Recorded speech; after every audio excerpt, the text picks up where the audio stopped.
Bonjour à toutes et bonjour à tous. Soyez les bienvenus pour cette émission en live. Et cet après-midi, mon invité est Christian Duval. Coucou Christian. Coucou, bonjour à tous et à toutes. Alors bienvenue. La dernière fois que j'ai reçu Christian, il nous a raconté... Alors attendez, que je retrouve mes petites notes. Hop, hop, hop. C'était le conte sur Diane et sur Robin. Et en fait, pour être un petit peu plus précise et pour vous remettre un petit peu dans le bain, eh bien, Christian, avec ses nombreuses recherches et à partir d'archétypes celtiques, à partir de la mythologie celtique, il écrit des contes et il se base, il va nous donner des informations sur des constellations, sur des plantes, etc. etc. Donc ça se passe sur certaines périodes. Et quelle période vas-tu nous partager aujourd'hui? Aujourd'hui, le premier conte que je vais raconter, il concerne les gens qui sont nés entre le 27 décembre et 5 janvier. Hein, le premier, puis le deuxième, ce sera entre le 6 et le 14 janvier. Ok. D'accord? Donc Donc voilà, alors 27 le but décembre justement, et ouais, 5 janvier. le but, comme tu dis, le but justement, c'est de donner des clés. Hein. Donc l'histoire, c'est une histoire, hein, c'est un conte initiatique, mais dedans, il y a plein de clés qui révèlent un petit peu les particularités du caractère des gens qui naissent pendant cette période, quoi. Voilà, voilà, c'est pour ça que j'ai trouvé de raconter ça en conte, c'est bien parce que ça évite trop des grands discours. Voilà. Super. Eh bien, allons-y. On est à l'écoute. Alors, la première histoire, elle s'intitule Dan et son aigle. Donc, elle concerne, comme je le répète, les natifs, donc ceux qui sont nés entre le 27 décembre et 5 janvier. Depuis la constellation de l'aigle, l'étoile Altaïr semble être le cœur du royal animal brillait de mille feux. Bien en dessous de cet embrasement céleste, sur Terre, en région montagneuse, s'étalait à perdre de vue une forêt de frênes. C'est au pied de l'un de ces arbres magnifiques que Dan aimait se recueillir. Épris de mythologie nordique, il aimait s'imaginer des mondes souterrains qui, selon les légendes, sont peuplés de dieux géants qui, en des temps lointains, ont donné vie au premier couple d'humains. Ainsi, l'arbre majestueux connaissait tout de l'origine de l'humanité. Chaque ancêtre ayant foulé cette terre, c'est lui aussi qui est considéré par les Nordiques comme l'axe du monde. Dan aimait venir en ce coin, et il pouvait attendre pendant des heures l'arrivée de l'aigle dont il s'était entiché. Jamais il n'avait pu l'approcher de près, mais celui-ci, majestueux en son envol, adorait se poser au sommet de l'arbre que Dan considérait comme étant le sien. Dans la région où il habitait, le frêne était utilisé pour fabriquer des manches d'outils, et certains même en faisaient des arcs solides et résistants. Mais Dan était insatisfait de son sort. Pour compenser son manque d'envergure dans la vie, il aimait s'imaginer être un aigle survolant les montagnes et les plaines, le regard embrasant l'horizon qui ainsi semblait lui appartenir. Mais sur Terre, le point de vue est nettement plus limité, et cela ne lui convenait guère. Altruiste, il était toujours prêt à rendre service, tout en espérant cependant qu'on lui donne quelque chose en retour. Il attendait toujours qu'on le récompense pour son dévouement, ses loyaux services, mais la gente humaine n'est guère enclin naturellement à ce genre de comportement. Il espérait être remarqué, apprécié et peut-être même adulé par les grands de ce monde. Aussi, il s'évertuait à côtoyer les célébrités, ces personnes qui, généreuses, sont reconnues pour leur générosité, leur altruisme, leur charisme, mais aussi leur richesse. Il aurait tant aimé être comme eux. Aussi, pour réaliser cela, il s'arrangeait pour entrer en contact avec ces notoriétés qu'il avait tout fait de classer parmi ses amis, cela en valorisant quelque peu son auréole personnelle. Pour leur plaire, il était capable de faire n'importe quoi, du moment que cela lui permettait d'être connu. Mais malgré toutes ses bonnes intentions et actions, il ne récoltait jamais grand-chose de bénéfique, car en vérité, ces personnes n'avaient pas besoin de lui. Quand il ne recevait pas ce qu'il attendait, Dan se sentait offensé. Il rentrait dans sa grotte, et son enthousiasme vis-à-vis de cette personnalité avait tout fait de se transformer en aigreur. Et son corps réagissait immédiatement, et se manifestait son mécontentement par des œdèmes, des gonflements, des rhumatismes, de l'arthrite, et aussi quelques calculs rénaux. Adepte des médications naturelles, Dan avait consulté une guérisseuse. Elle lui avait conseillé de prendre un remède à base de frêne, afin de calmer ses élans d'enthousiasme suivis de coups de frein brutaux. Elle lui conseilla aussi de boire de la freinette, cette boisson fermentée, peu alcoolisée, pétillante, qui aidait à dédramatiser la vie. Mais il était avide d'amour, mais il n'en était pas conscient. Et si son besoin l'avait amené plusieurs fois à être victime de personnes de pouvoir, il n'avait juste qu'à s'en prendre qu'à lui-même. Ce besoin compulsif de reconnaissance étant proche de l'avidité, il faut le reconnaître, lui pourrissait la vie. En vérité, il cherchait à l'extérieur ce qu'il devait trouver en lui. Il devait apprendre à donner, à consacrer sa vie, à rendre service, à donner généreusement de sa personne sans rien attendre en retour. Et c'est cela qui lui permettrait d'obtenir la reconnaissance qu'il attendait tant. Son besoin de grandeur et de perfection l'avait amené plusieurs fois à se priver de tout. Devenant adepte de régime draconien, il se privait de toute gourmandise, de tout plaisir, de toute relation. Et pendant ces périodes, il devenait comme un loup solitaire, refusant l'imperfection du monde, refusant de s'intégrer dans un monde qu'il considérait comme insipide, inutile, constitué d'êtres idiots et rendus bêtes par leur façon limitée de percevoir la vie. C'est par ce biais qu'il espérait ainsi démontrer aux autres la perfection qu'il s'évertuait de vouloir montrer lui-même. Ainsi, ceux qui le considéraient comme un être intelligent et évolué seraient peut-être tentés de lui donner cette reconnaissance dont il avait absolument besoin. Une fois cette conviction établie dans son esprit, il proposait à la multitude ses services en espérant inconsciemment que ceux-ci seraient acceptés et lui vaudrait une quelconque reconnaissance. Mais rien ne fonctionnait. Il s'engagea alors dans une quête intérieure profonde pour chercher la cause de ses problèmes. C'est ainsi qu'il rencontra un thérapeute et un jour celui-ci lui dit « Écoutez Dan, vous ne pouvez pas donner aux autres ce que vous n'avez pas vous-même. Vous avez besoin d'amour, alors commencez par vous aimer vous-même. Et cessez de chercher à attirer des personnes pour combler ce manque. » Ben oui, mais pourquoi toutes ces personnes refusent-elles de profiter de ce que je leur offre? Peut-être que parce que vous leur proposez n'est pas ce dont ils ont besoin. Ce dont vous avez besoin n'est pas nécessairement ce dont ils ont besoin eux. Mais oui, mais comment je vais faire pour savoir ce dont ils ont besoin? En commençant par vous aimer vous-même. Vous m'avez dit que vous adorez contempler cet aigle royal qui sillonne le ciel, n'est-ce pas? Oui, ça me ressource. Cependant, vous n'êtes pas un aigle. Vous vivez sur Terre, et il faut peut-être apprendre à être plus simple, plus naturel. Vous considérez la plupart des gens comme des poulets de basse-cour voués à l'abattoir. Mais que font les poulets quand ils voient un aigle? Ils ont peur, ils s'enfuient. Et même si l'aigle a de bonnes intentions, les poulets pressentent qu'il y a anguille sous roche. Alors descendez de votre piédestal. Ne cherchez pas à être un saint. Contentez-vous d'être un humain. Apprenez à donner, sans rien attendre.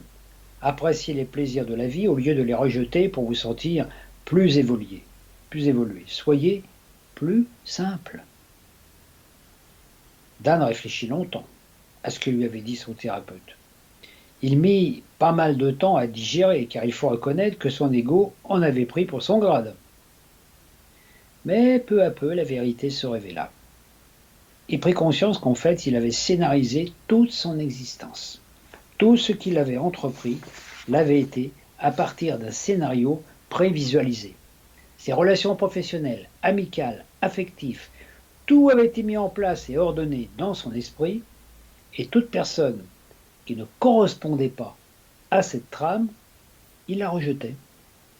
Ainsi, il avait peu à peu perdu toute spontanéité, et toute attente d'une récompense au résultat ne faisait qu'occulter son bonheur. Dans ses jeunes années, Dan était fort doué en chant.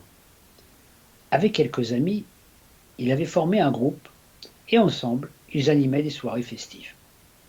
Mais un à un, ses amis, musiciens et chanteurs, avaient quitté le groupe pour faire carrière solo. Et Dan s'était retrouvé tout seul. Se souhaitant abandonner, il avait complètement arrêté de chanter. Le hasard, qui fait si bien les choses, l'amena à rencontrer un de ses anciens amis qui avait réussi dans ce domaine. Alors Dan, comment vas-tu? Alors, toujours habité par le chant? Non, non, j'ai arrêté de chanter. Oh, dommage, tu étais doué, t'aurais pu faire carrière. Oh, quand vous m'avez abandonné, j'ai tout laissé tomber. On ne t'a pas abandonné. On a tracé notre chemin. Pour nous, la musique, c'est notre vie, notre amante, notre muse. Et sans elle, la vie n'a aucune saveur. Mais je croyais que pour toi, chanter, c'était pareil. Es-tu heureux sans chanter? Oh, je ne suis pas trop malheureux. Ah oui, alors il est vraiment temps que tu t'y remettes, hein. C'est la vie, c'est ta vie qui en dépend. Une fois rentré chez lui, Dan reconnut que son ami avait raison. Il avait abandonné ce qu'il aimait parce qu'il attendait quelque chose en retour. Son besoin d'amour avait été son point faible. Lui seul pouvait se donner cet amour qu'il attendait. Il se remit donc au chant. Et tout changea dans sa vie. Son enthousiasme revint. Il se sentit léger comme un oiseau. Fini les gonflements et les rhumatismes. Ainsi, lui qui voulait être un aigle devint un rossignol qui, par son chant joyeux, apporta une note de gaieté à ce monde et à nouveau l'amour circula sur terre et dans sa vie. Fin de l'histoire. Elle est très jolie. Merci beaucoup, Christian. Alors, tu évoques le frêne. Quels sont les... C'est quoi la symbolique du frêne? La symbolique du frêne, c'est justement ça. D'abord, il y a le mot freine, hein. Donc freine, ça veut dire on peut avoir des élans, mais il faut savoir freiner de temps en temps, quoi. Ok. Donc le frêne est un remède très efficace, que ce soit en huile essentielle ou en d'autres méthodes homéopathiques, contre tout justement ce qui est gonflement, rhumatisme et tout ça. Parce que quand on a des insatisfactions affectives, professionnelles ou autres, la plupart du temps, comme on dit des fois, il y a des choses, on dit, ah, ça nous gonfle, hein, Mhm. ça nous gonfle, hein. Des fois on dit, ah, ça me gonfle cette histoire, ah, ça me gonfle toutes ces décisions que les gens prennent, etc. Donc automatiquement, ça provoque des blocages dans le corps, ça provoque des rhumatismes et puis des douleurs. Mhm. Alors que justement, le frêne, c'est une plante qui aide justement à soulager ce genre de maux. Donc, comme de toute façon, il y a toujours une cause un lien entre le psychisme et puis le physique, hein, entre l'invisible et le visible, hein, bah, automatiquement, dès l'instant qu'on agit en conformité avec ce qui est un petit peu raconté dans cette histoire, c'est-à-dire voilà, aller dans l'amour, bah, à partir de là, il n'y a plus rien qui nous gonfle. Au lieu d'attendre que le monde soit parfait, on essaye de vivre sa vie en perfection avec ce qu'on est soi-même. Mhm. Donc à partir de là, on n'attend plus rien, et c'est quand on n'attend plus rien qu'on reçoit ce qu'on veut. Mhm. On ne peut pas donner. Donc voilà, autrement, on est sans arrêt dans l'attente que le monde extérieur soit parfait. C'est un peu ce mythe-là, il raconte ça, hein. On veut être un aigle qui survole tout, c'est-à-dire on voit cette perfection vue d'en haut, et puis on veut la porter en bas, quelque part. D'accord? Donc en fait, quand on est dans le monde humain, bah, on s'aperçoit de l'imperfection de nos structures, de notre gouvernement, de tout ça.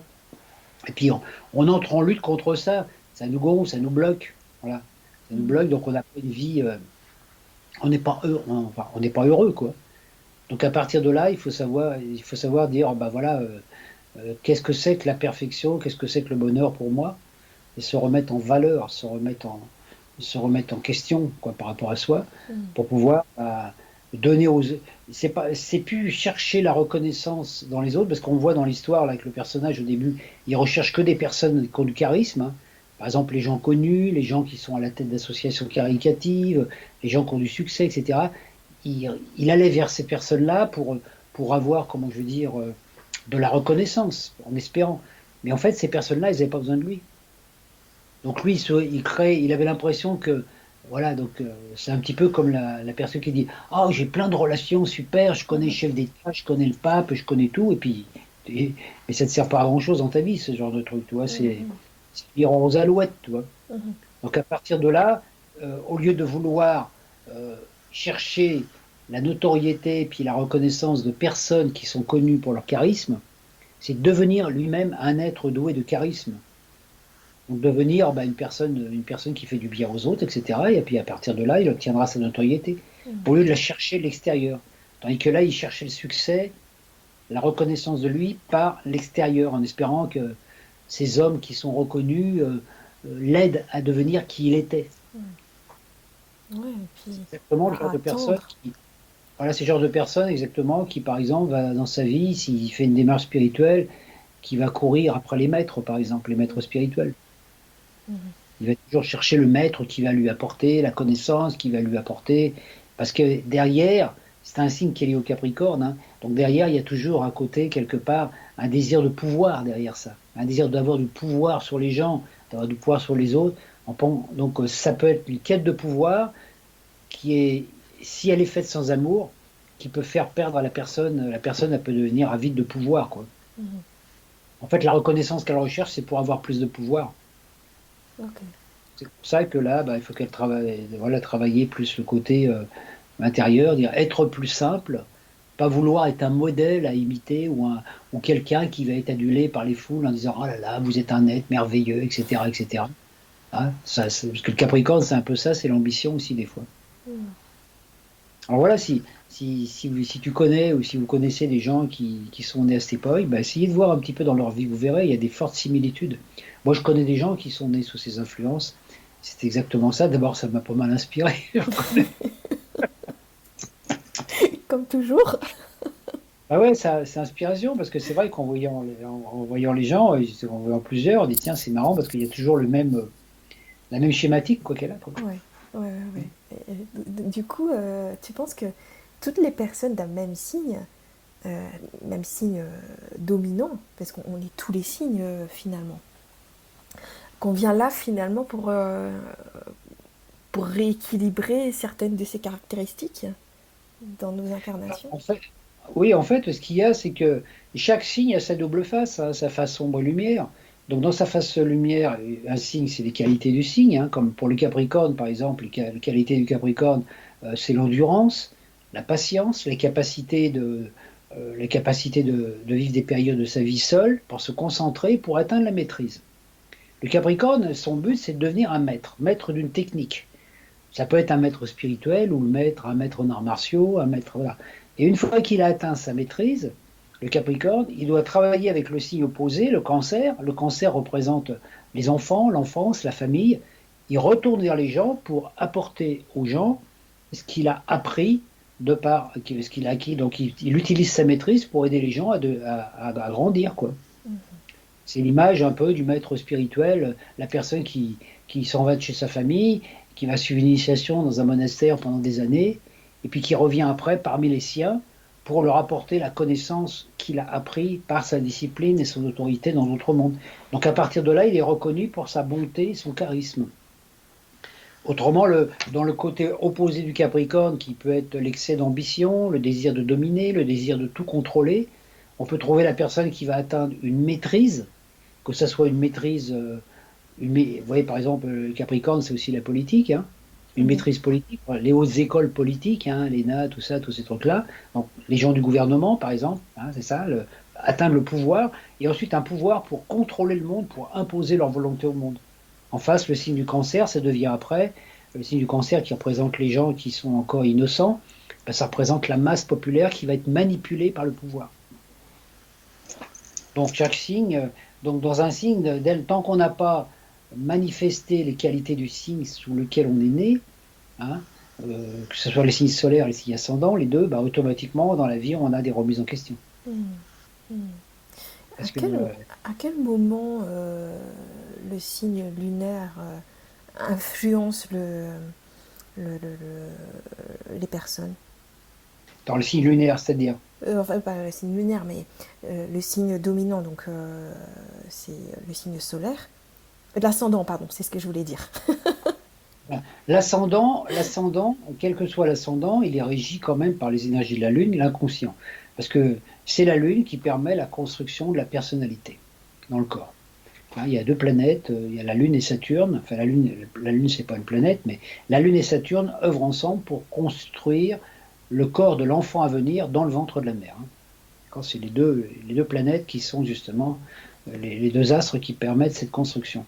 Donc, notre personnalité de cette vie, hein, la personnalité qu'on a, qui est représentée par le signe ascendant, représente des qualités à développer. Hein, et donc, développer les qualités de notre signe ascendant. Hein, en sachant qu'on peut avoir aussi, puisque c'est quelque chose qu'on ne maîtrise pas encore, il va y avoir aussi les défauts qui peuvent se manifester. Donc, transcender les défauts en qualité, justement. Hein, donc, par un travail intérieur. Et à partir de là, mettre la personnalité que l'on a, c'est-à-dire le personnage qu'on est dans cette incarnation, au service de notre soleil intérieur, de notre soi. Donc à partir de là, ce sont les énergies de notre signe solaire, les qualités du signe solaire qui s'expriment par les qualités du signe ascendant. C'est le but d'une incarnation, de pouvoir arriver à cette transcendance. Parce que notre corps physique est construit à partir des mémoires, nos mémoires transgénérationnelles, nos mémoires de vie antérieure. Hein, c'est-à-dire que la dernière fois qu'on est mort sur Terre, on était dans un état d'être, on avait des scénarios dans la tête, hein, des images, des trucs, et c'est ça qui s'est cristallisé, qui a donné la forme. Donc on devient, dans cette vie, on est devenu physiquement la personnalité qu'on a pensé qu'on serait dans les vies passées, quoi. Donc on est le résultat. On dit bah voilà, on se regarde dans la glace, on dit ah bah t'as vu comme t'es, bah oui, bah c'est toi qui t'es fait comme ça parce que t'as choisi. Donc en fait la personnalité qui est créée par l'inconscient est une partie du conscient qu'on a cristallisée. Donc on peut dire que notre corps est une partie de notre âme qu'on a densifiée dans la matière pour nous servir de reflet, pour nous permettre justement de vivre en ce monde. Parce que la matière est toujours un reflet, hein. C'est-à-dire qu'en fait, il n'y a pas de différence entre conscient, inconscient, subconscient, supraconscient, ou entre dimensions.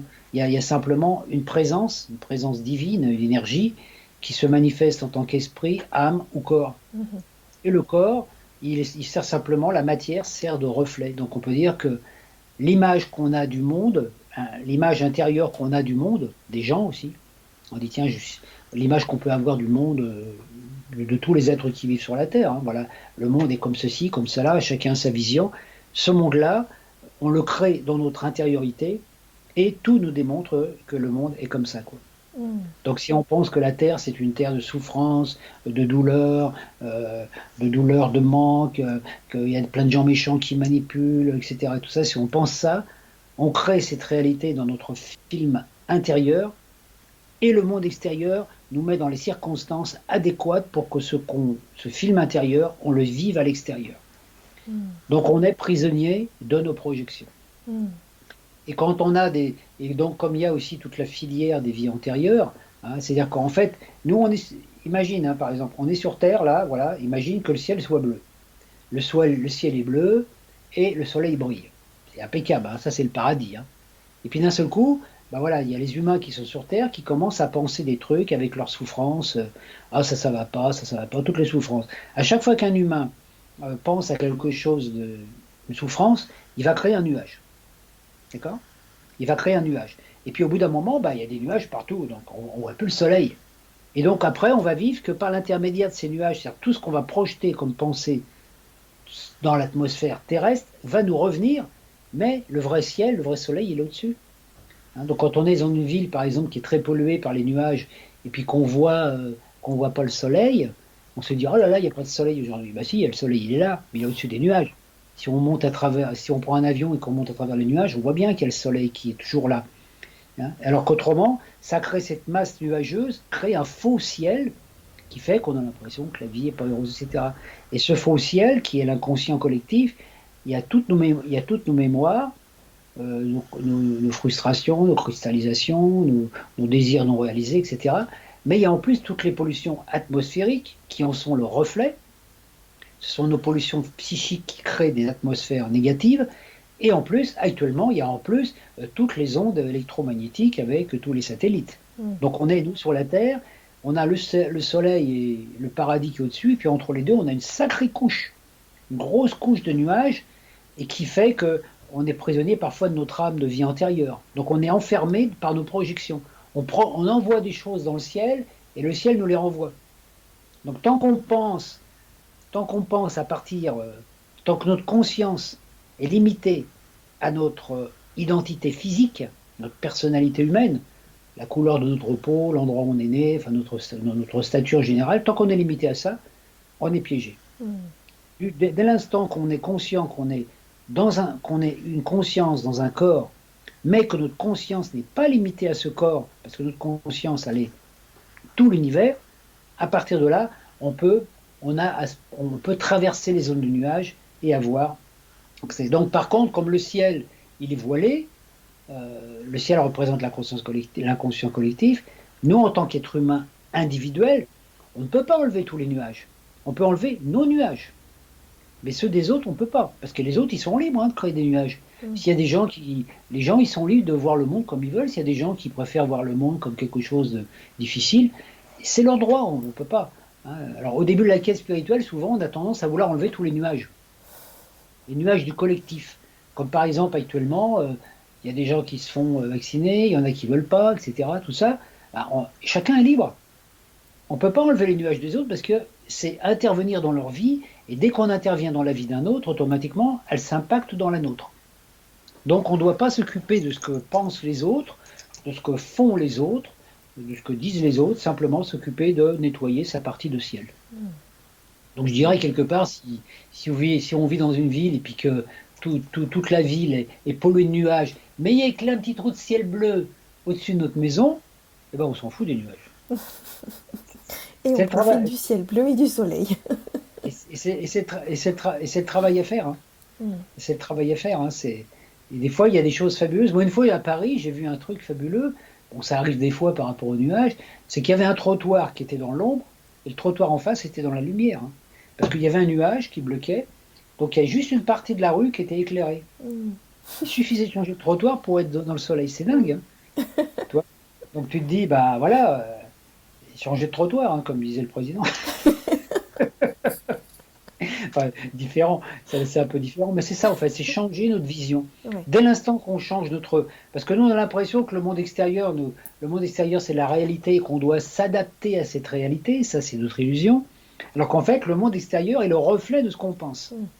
Ouais. Donc dès qu'on envoie quelque chose dans l'univers lui dit, hein, moi je disais à un moment, hein, si tu prends un gobelet en plastique, tu le lances en l'air, il te retombe dessus, hein. Et c'est la même chose pour nos pensées. Donc, chaque être humain a la capacité de vivre comme l'aigle, hein, au-dessus. L'aigle, il vit lui, au-dessus des nuages, hein. L'aigle, il a une vision différente. Voilà. Il ne voit pas la même chose que nous, hein. Donc, nous, c'est pour notre travail, c'est de connecter l'aigle en nous, notre vision supérieure, hein, l'aigle, c'est l'énergie d'Horus, hein, l'œil de Dieu, pour pouvoir voir mieux dans ce monde et dire, ben oui, non, le monde, il n'est pas comme on croit qu'il est. C'est pour ça que... Ouais, Et le on le monde voit, est hein. ce que nous sommes. Ce que je dis là, ça peut être vérifiable parce qu'on voit bien que même dans une même rue, par exemple, dans la même rue d'une ville, on peut voir des gens même qui habitent dans le même immeuble, hein, dans le même immeuble, donc des gens qui habitent là, ils sont dans les mêmes conditions. Bah, dans l'immeuble, il va y avoir des gens qui sont très heureux et des gens qui sont très malheureux. Pourquoi c'est différent? Ils sont dans le même environnement. Simplement parce qu'ils n'ont pas le même état de conscience. Donc notre but en tant qu'être humain, c'est de rétablir un état de conscience unifié. Ça demande des efforts, c'est évident. Autrement, on dit, oh là là, il y a des nuages, etc., etc. Bah oui, il y a des nuages. Et c'est vrai que si l'humanité purifiait complètement le psychisme collectif, l'inconscient collectif, on n'aurait plus de pollution énergétique sur la Terre, hein. Mm. Les pollutions physiques sont le reflet des pollutions psychiques. Mais Voyons ça, donc. quand on raconte ça, les gens ils nous prennent pour un peu des allumés, mais moi je sais que c'est vrai, ça, je l'ai vérifié, et c'est ça, hein, c'est pour ça aussi que des fois on est attiré à aller vivre dans des pays ou dans des endroits qui correspondent à notre ciel intérieur, hein. Oui. Pourquoi on s'incarne dans tel pays? Hein, par exemple, pourquoi tu vis dans ton pays un peu tout ensoleillé, alors que d'autres vivent comme moi bah, dans notre pays? C'est parce il y a une cause à la base. Alors, et la cause n'est pas nécessairement mauvaise. C'est simplement parce qu'on a choisi que c'est là que c'est là que dans cette incarnation, on va peut-être pouvoir le mieux évoluer. Mm. Mais à Intéressant. l'intérieur de Ouais. nous, tous les êtres humains, on aspire à quoi? On aspire au printemps éternel. Hein, Mm. à vivre dans un monde où il n'y a plus d'hiver, il n'y a plus d'automne, il n'y a plus rien, il n'y a plus le printemps. L'été, c'est trop chaud, l'hiver, c'est trop froid, le printemps, c'est juste équilibre entre les deux. Mm.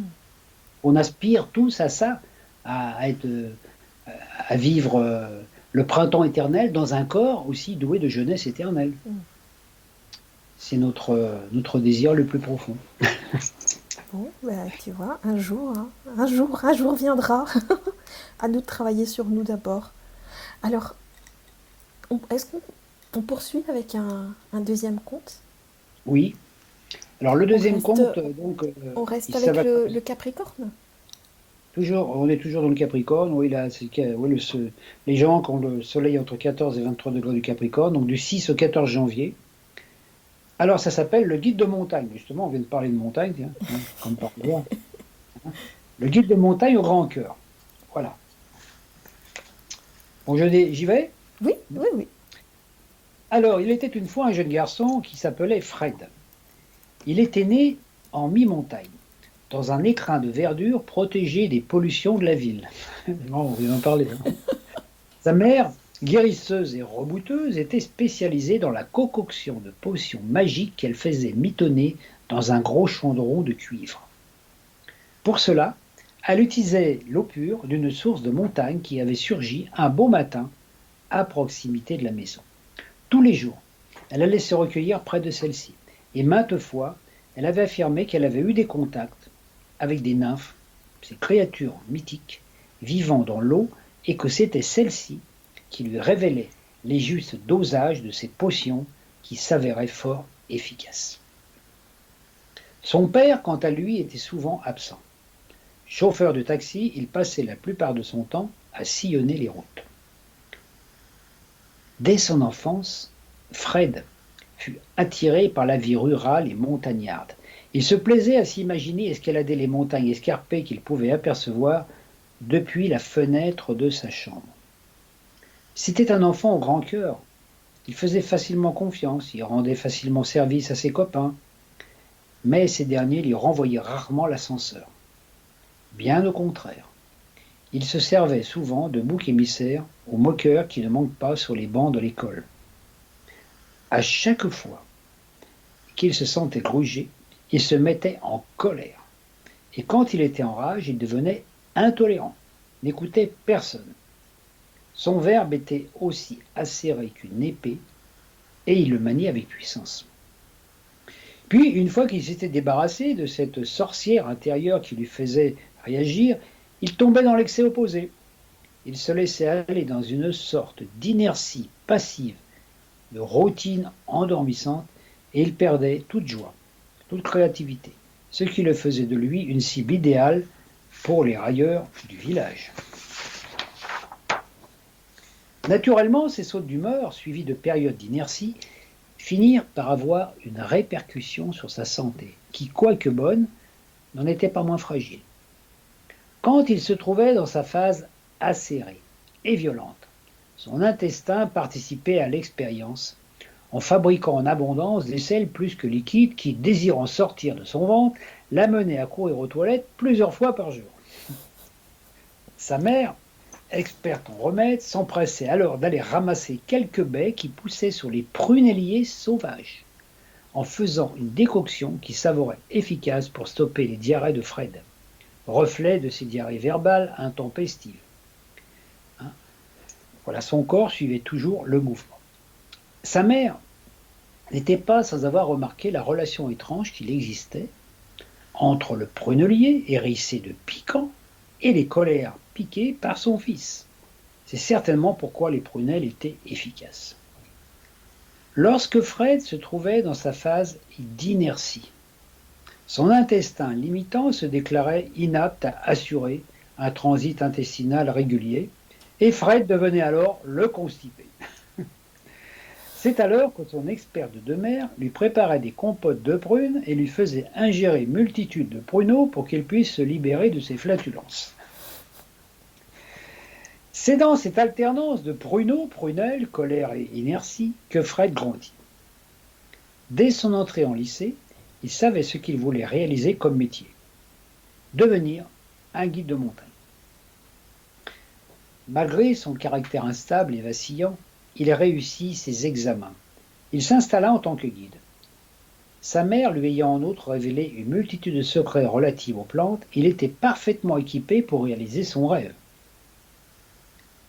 Dans le village, il rencontra Jeanne, une brave fille, belle et ardente. Sa peau était chaude et douce et elle raffolait de caresses, bisous et autres préliminaires aux ébats amoureux dont elle était très friande. Il en tomba amoureux et il l'épousa sans plus tarder. Étant guide, Fred devait se lever chaque matin bien avant le soleil, et les gaudrioles nocturnes réclamées par son épouse n'étaient pas compatibles avec son emploi du temps. Quand il s'est allé à ses sens et se soumettait aux appétits charnels de son épouse, il se réveillait avec la tête dans le cirage, et il partait en course, les yeux embrumés de sommeil, ce qui n'était pas sans danger pour lui et pour ses clients.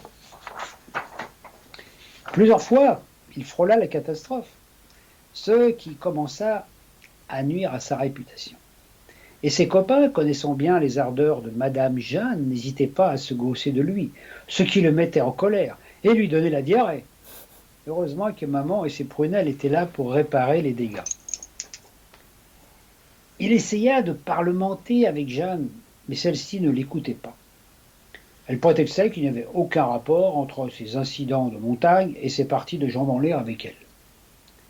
Fred dut alors s'affirmer. Et la veille de chaque course en montagne, il faisait chambre à part, ce qui mettait Jeanne dans tous ses états. C'était une femme charmante, dévouée, bonne ménagère, cuisinière, mais il lui manquait une vertu importante, la fidélité. Comme on pourrait le dire, elle avait le feu au derrière, et lorsque Fred n'était pas disponible pour l'éteindre, elle premiait le premier venu. Naturellement, dans le village, la rumeur commençant rapidement à faire le tour des bars. Fred était cocu, mais il était le seul à ne pas le savoir, vu qu'il n'allait jamais dans les estaminets. Un beau matin d'automne, alors qu'il était parti en randonnée, son client sentit tout d'un coup un coup de fatigue. Il décida d'arrêter la balade et demanda à Fred de le ramener au village. Il revint donc plus tôt que d'habitude. Et c'est lorsqu'il rentra chez lui qu'il trouva son épouse Jeanne nue à califourchon sur le berger du village, un rouquin frisé. Son sang ne fit qu'un tour. Il se saisit d'un bâton de prunellier qui, au coin de l'âtre, attendait de passer au feu, et abattit plusieurs fois celui-ci sur le corps du berger, qui, empêtré dans ses caleçons, qu'il n'avait pas eu le temps d'ôter, n'arrivait pas à prendre la poudre d'escampette. Fred frappa plusieurs fois. Le berger tomba inanimé au sol. Alors il s'en prit à Jeanne, qui reçut la bastonnade de sa vie. Le bâton étant encore garni de ses pointes acérées, fit de nombreuses entailles sur le corps de Jeanne, qui criait et se débattait. Allaitée par les cris, la mère de Fred arriva par derrière, lui jeta un seau d'eau glacée et s'empara du bâton qu'elle jeta au feu. Elle appela l'ambulance, qui, à peine arrivée, emporta les deux blessés vers l'hôpital le plus proche. Oh, ils ne moururent pas de leurs blessures, mais ils en gardèrent de belles cicatrices visibles à l'œil nu. Fred fut emmené par les gendarmes, jugé, condamné à plusieurs mois de prison avec sursis. Les juges avaient été cléments, car il s'agissait bel et bien d'un drame passionnel. Jeanne demanda le divorce et s'en alla habiter en ville, là où elle pourrait rafraîchir ses ardeurs sans risquer la bastonnade. Fred se retrouva donc tout seul. Comme à l'accoutumée, il tomba dans sa phase d'inertie dépressive, se contentant de faire son boulot sans joie, coupant du bois, assumant les tâches ménagères, il se laissait vivre, sans but. Au début de sa période de solitude, il n'eut aucun remords quant à son comportement. Les amants méritaient bien une correction, il en était convaincu. Mais à force de ressasser les mêmes jugements, il finit par se remettre en question et se dit « J'aurais peut-être dû être plus tolérant. C'est vrai que j'ai trop délaissé Jeanne. Je savais bien avant que je l'épouse qu'elle était ardente. Quel imbécile je fais. Maintenant je me retrouve tout seul dans cette bicoque sans âme. » Il essaya de retrouver Jeanne pour lui demander pardon, mais celle-ci, ayant suffisamment trinqué, n'avait laissé derrière elle aucune indication lui permettant de la retrouver. Il resta ainsi plusieurs mois. Quand un beau matin, les gendarmes vinrent le trouver. Un enfant qui avait fait une fugue s'était égaré dans les montagnes. Certains témoins l'avaient aperçu, mais depuis plusieurs jours, on n'avait plus aucune trace de lui. Il fallait un guide expérimenté pour tenter de le retrouver. Les gendarmes avaient pensé à Fred. Il hésita quelques instants. Il promit aux gendarmes de leur donner la réponse le lendemain. Il n'endormit pas de la nuit. Il était tenté par cette opportunité de rendre service. Cela redonnait un but à son existence, mais il avait tant honte de lui, et il doutait désormais de ses capacités de guide. Et s'il échouait, et si l'enfant mourait, on le tiendrait pour responsable. À peine levé, il se rendit dans la salle de bain et se pencha pour mieux voir son visage. Il eut un réflexe de recul, car ce que le miroir lui renvoyait comme reflet était loin d'être agréable. Ses cheveux étaient en bataille, son menton orné d'une barbe hirsute et sale. Il prit son courage à deux mains. Il entreprit de se laver, se raser, et quand il se regarda à nouveau, alors il décida qu'il allait partir à la recherche de l'enfant. Il sortit dans la cour, le soleil étant à peine levé, et avant de partir, il se rendit chez sa mère. Elle n'était pas à la maison. Alors, il alla à la source, car il savait qu'elle s'y rendait souvent. Mais il n'y avait personne. Alors il s'assied au pied près de la source, fit le vide dans sa tête, écouta le chant de l'eau qui coulait sur la pierre. Puis le chant devint une mélodie. Puis il entendit comme une petite voix qui chantait. Puis il entendit des phrases. Il ouvrit les yeux et vit une nymphe, une fée des eaux. Elle lui souriait gentiment et lui dit « Allez Fred, ne t'en fais pas. C'est vrai que ta colère, aussi justifiée soit-elle, n'a pas été bonne conseillère, mais tu es un être au grand cœur. Je te connais depuis que tu es né. Ce n'est pas parce qu'on se moque de toi que tu dois cesser de vivre.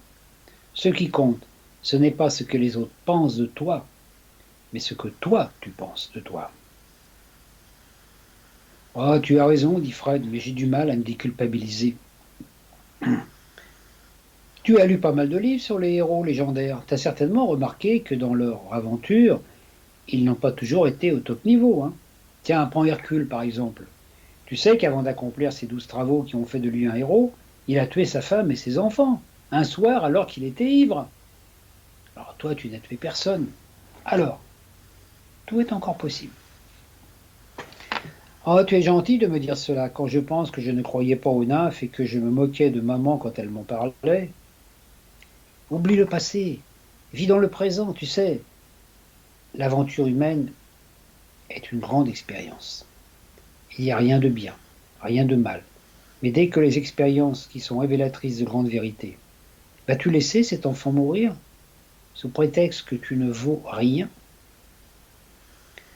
Non, tu as raison, j'y vais. J'ai assez perdu de temps. Je t'aiderai. Si tu as besoin d'aide, tu auras juste à dire « chaudron magique » et tu verras. Qu'arrivera-t-il? Tu verras bien. Allez, vas-y. Fred partit à la recherche du jeune garçon. On lui avait proposé d'emmener 2 assistants, mais il avait refusé. Quelque chose lui disait qu'il devait y aller seul. Il était si concentré sur sa tâche qu'il en oublia le passé. Jeanne, le berger, ses colères, plus il s'élevait vers les sommets, plus sa vision changeait. Et quand il arriva au sommet, il se rendit compte que, vu d'ici, les petits soucis du village n'avaient aucune réalité. Du point de vue où il était, il prit ses jumelles et scruta l'alentour. Il aperçut quelques bouquetins, des chèvres sauvages, des marmottes qui sifflaient dès qu'un prédateur approchait. Puis il aperçut une source, plutôt un mince filet d'eau, et à côté de celui-ci se trouvait une forme qu'il n'arrivait pas à définir. Était-ce l'enfant? Il se rendit en hâte sur le lieu, mais ne vit plus la forme aperçue. Se penchant au-dessus de l'eau pour se désaltérer, il y vit un reflet hideux, on aurait dit le visage d'un nain méchant. Était-ce lui? Perturbé, il leva la tête et se rendit compte qu'il n'était pas seul. Un nain au visage peu sympathique le défiait du regard. « Que viens-tu faire ici chez moi, espèce de guide à la noix? Je sais que tu es le cocu du village. » Fred sentit son sang ne faire qu'un tour. La colère s'emparait à nouveau de lui. Il allait lui faire la fête à ce nabot.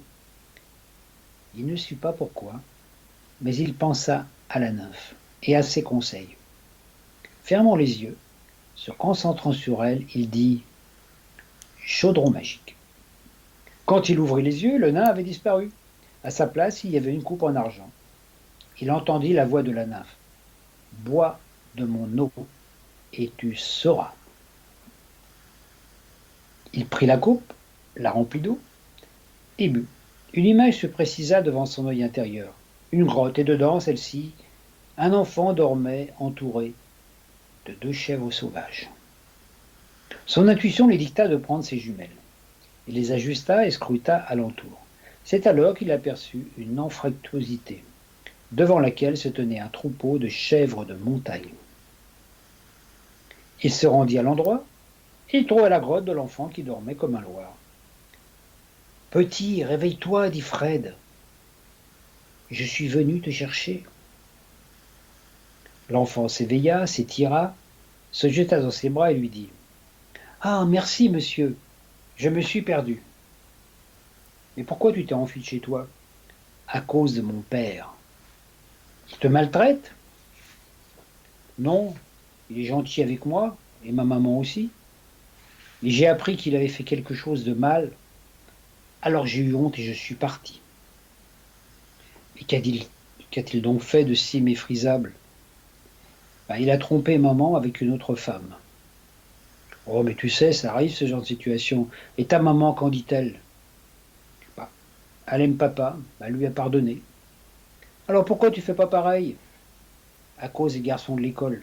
Ils se moquent de moi car mon père a pris une raclée. »« Il a été battu par qui ? Les gendarmes ? » ?»« Non, par le mari de la femme adultère, un type du village, il paraît qu'il est guide de montagne comme vous. »« Mais dis-moi, quel est le métier de ton père ? » ?»« Il est berger. »« Ne serait-il pas frisé et roux ? » ?»« Si. »« Mais alors vous le connaissez, c'est un de vos amis ? » ?»« Pas tout à fait. Disons que c'était l'amant de ma femme. »« C'est pas possible. C'est vous qui avez tabassé mon père ? » ?»« Oui, je crois. J'étais en colère. »« Mais alors vous n'allez pas vouloir me ramener au village si vous en voulez encore à mon père ? » ?»« Je lui en veux plus.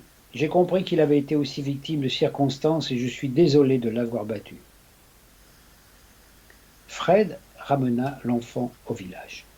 Le fils de celui qui avait couché avec sa femme. Jamais il ne se serait cru capable d'un tel acte. Quand le berger le vit, le reconnut de suite, il en fut fort gêné. Fred avança, lui tendit la main et lui dit « J'espère que cette aventure qui est arrivée à votre enfant mettra fin à nos querelles, car tout cela ne serait pas arrivé si nous avions été l'un et l'autre un peu plus sages. » Le berger, très ému, le remercia chaleureusement. Ils devinrent de bons amis. Plus personne n'osa jaser dans le village. Bien au contraire, les villageois étaient presque en admiration devant un tel comportement. Quelques mois plus tard, Fred trouva une nouvelle épouse. Il veillait à ce que celle-ci soit un peu moins ardente au lit que la précédente, afin que lorsqu'il devait partir en course, il ne soit pas obnubilé par le fait qu'elle soit en train de se faire chevaucher par un malandrin de passage. Fred retrouva froid en lui, devint un excellent guide de montagne. Ses colères l'abandonnèrent. Il n'eut plus besoin de ses décoctions de prunelles ni de ses purées de pruneaux. Son intestin avait trouvé la paix. Lui aussi. Dans le ciel, à mi-chemin entre le cygne et l'aigle, la constellation de la Flèche, satisfaite d'avoir inspiré Fred, afin qu'il devienne une légende vivante, se mit à briller d'un éclat particulier. Fin de l'histoire. Eh ben, alors, que doit-on retenir de cette histoire? Bah, le seul fait qu'on peut retenir de cette histoire, c'est que la colère est mauvais conseiller. Hein.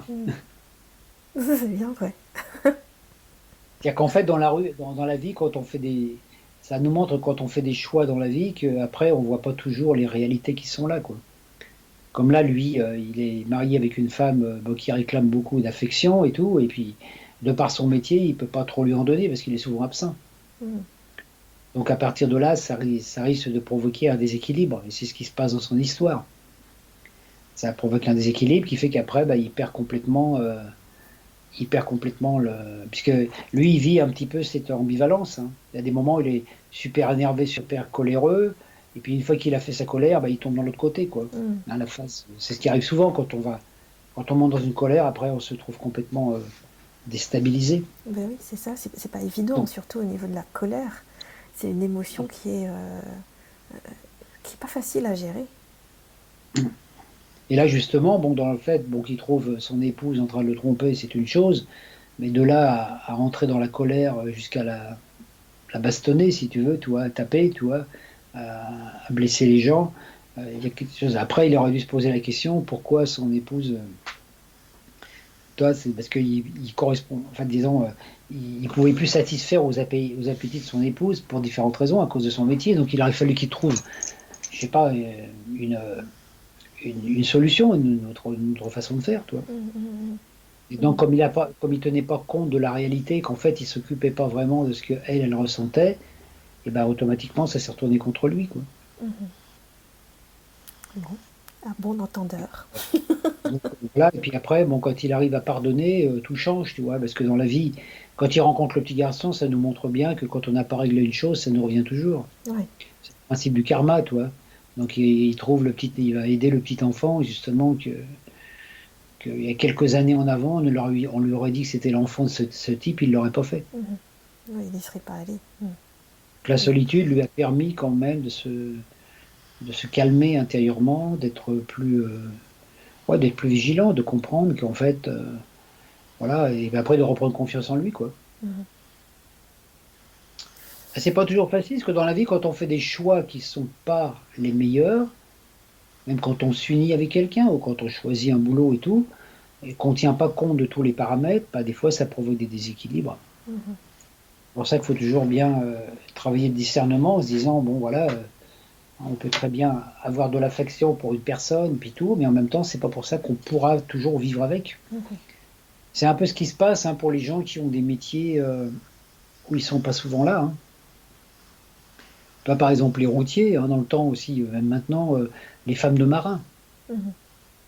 Hein, les marins dans le temps, les marins, quand ils partaient en mer, des fois, ils partaient plus d'un an en mer. Hein. Quand ils partaient loin au Caraïbes et tout, ils partaient plus d'un an. Donc la femme, elle était toute seule, sans mari, sans nouvelles.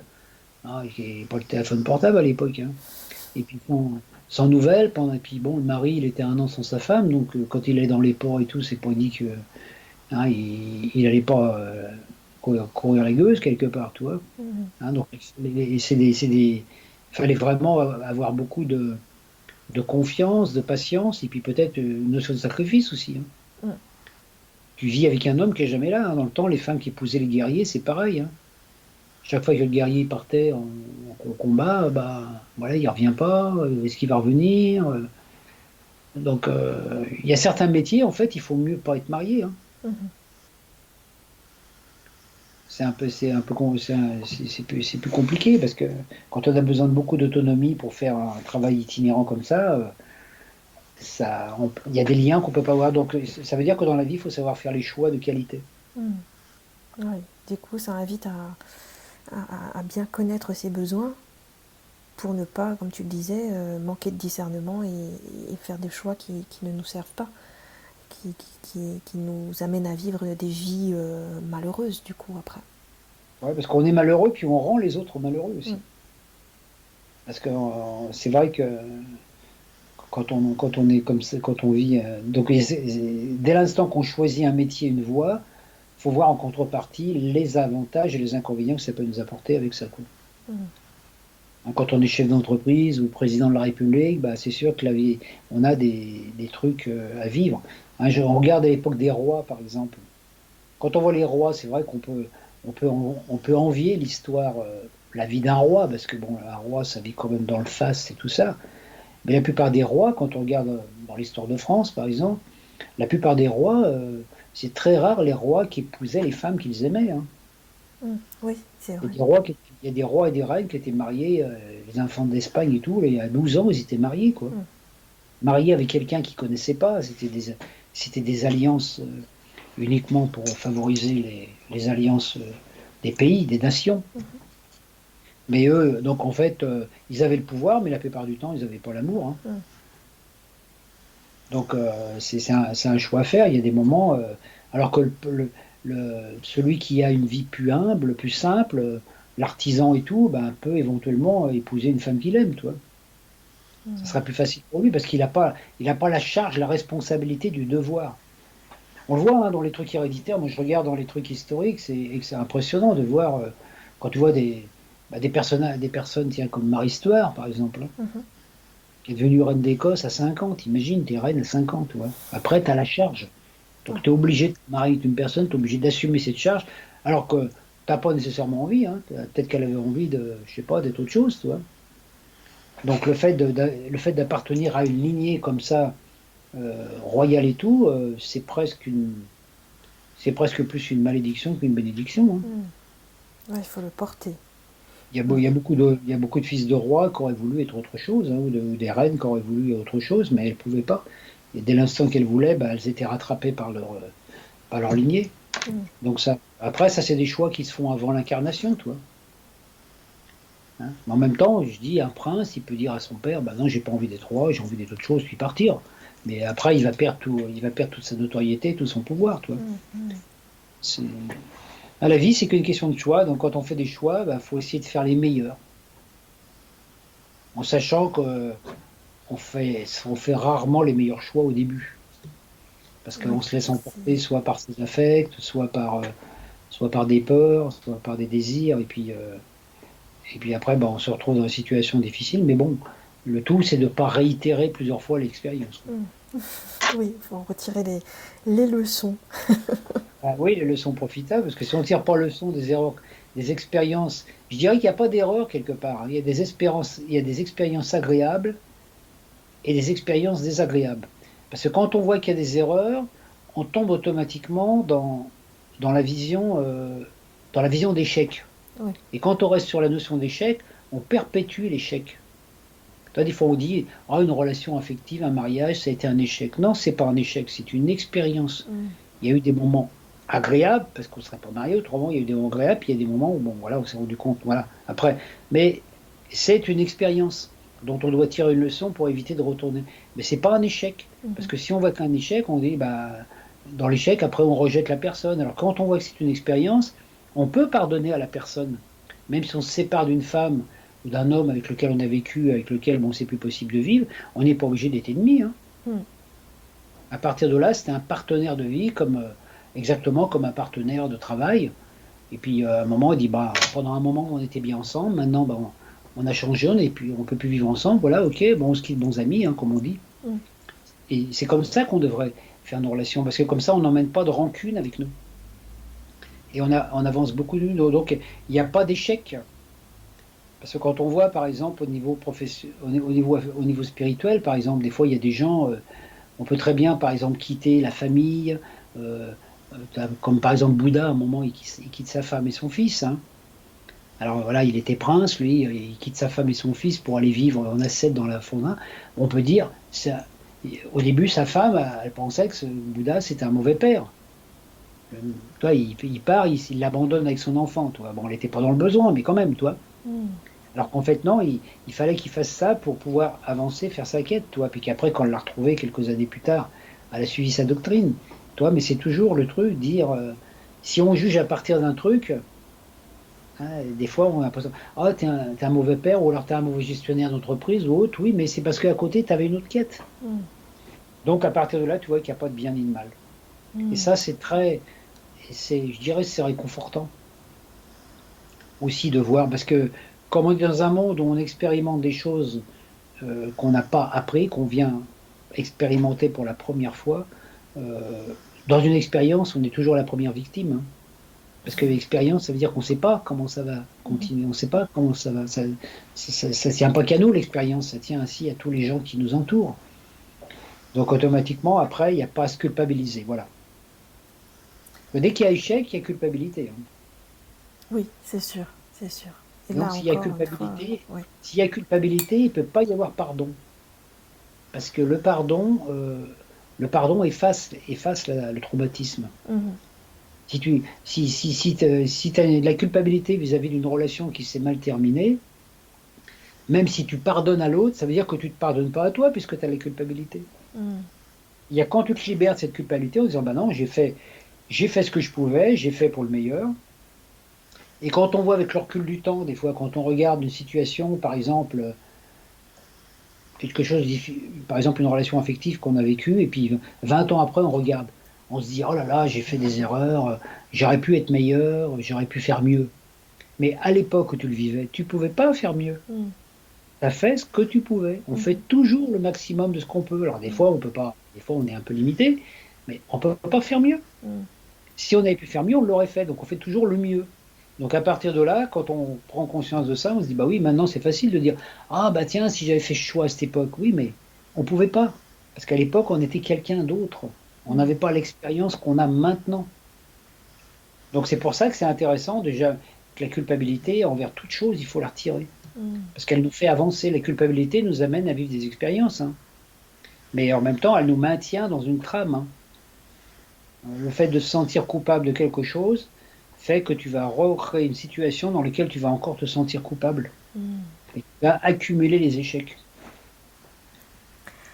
Eh C'est pour ça bien, que toi, le mot qu'on oui, utilise avec les jeunes, là, quand on parle d'échec scolaire, c'est horrible ce mot. oui, Il n'y a pas d'échec scolaire. oui. Ça, un échec scolaire, ça veut dire quoi ça? Ça pose un énorme poids sur de frêles épaules, je trouve. Je suis bien Simplement, d'accord. les enfants qui réussissent pas à l'école, c'est parce qu'ils sont pas faits ils sont pas faits pour étudier. Il y a des gens qui vivent sans être un érudit, hein. Il y a des gens qui ont des capacités naturelles. Et puis, bon, je dis à l'école, en plus, il y a plein de choses qu'on apprend qu'on n'aurait pas à apprendre. Moi, j'ai appris plein de choses à l'école qui m'ont servi à rien dans ma Mm. vie, hein. Ils m'ont servi à rien. Donc, on peut dire, si j'étais mauvais dans ces matières, bah, tant mieux, parce que de toute façon, ça ne me servait à rien. C'est Tu vois, logique. c'est ça le truc, hein, c'est de se dire, voilà, ce qui est important, c'est ça. Alors qu'en fait, on ne peut apprendre les choses, notamment pour les enfants, on ne peut apprendre les choses que l'on aime. Moi, je sais qu'à l'école, il y a certaines matières, j'avais du mal, hein. Mm. Il y avait certaines matières, j'avais du mal, et puis c'était souvent lié au professeur aussi, hein. Des fois, il y avait des manques d'affinité avec le professeur, et automatiquement, la matière qu'il enseignait me plaisait pas. Tu Ça vois, nous est tous arrivé, ça. t'as le truc, le prof, tu dis, oh non, non, c'est voilà le truc. C'est pas la matière que t'aimes pas, c'est la façon que le prof il a de l'enseigner, tu Oui, vois. oui, c'est ça. Oui. Et puis, Donc, tu vois, ils n'ont pas à forcément partir la de là, pédagogie, hein. ouais, c'est toute la pédagogie, un prof, et c'est vrai qu'un enfant ne peut apprendre bien une chose que si la chose lui plaît. Mm. Que si la chose Et lui plaît, hein, c'est comme dans la vie, hein, les métiers, hein. Quand on fait un métier qui nous plaît, ben, on n'a pas on n'est pas dans la souffrance. ouais, ouais, c'est plus du travail, c'est du plaisir. Autrement, Ouais. autrement, ça devient du labeur. Et le laborieux, c'est laborieux. Mm. Oh, faut encore aller au travail. Oh là là, j'ai pas envie d'aller au travail, il faut que j'y aille. Toi, Mm. hein? Il y a beaucoup de personnes dans ce cas. Ouais. Puis après, dans les relations conjugales, c'est pareil, toi. Oh là là, il faut que je rentre à la maison. Oh, je vais encore retrouver mon mari. Oh, je vais encore retrouver mon mari. Oh là là, quelle galère, D'où quelle galère. l'invitation à faire les bons choix. Ah bah oui, c'est là que ouais, des fois, t'as pas envie de rentrer, hein. Tu dis, oh, je pourrais faire ton boulot. Ben, j'espère, chers auditeurs, que ce n'est pas votre cas. Et que Ouais, si c'est c'est votre cas, c'est le moment de changer, justement. exactement, l'invitation est là à changer, à se poser et à voir comment on peut se quitter de bons amis, comme tu l'as dit. Eh bien, merci Christian, merci pour ces deux contes du jour. On te retrouve très très vite pour la suite, parce que moi, je trouve ça très intéressant. Et ça éclaire, ça éclaire. Donc, à bientôt. Très bel après-midi À à très toi. bientôt. Merci de votre écoute à tous. Voilà. Merci à toi, à très très vite et à vous également. Passez une très bonne après-midi.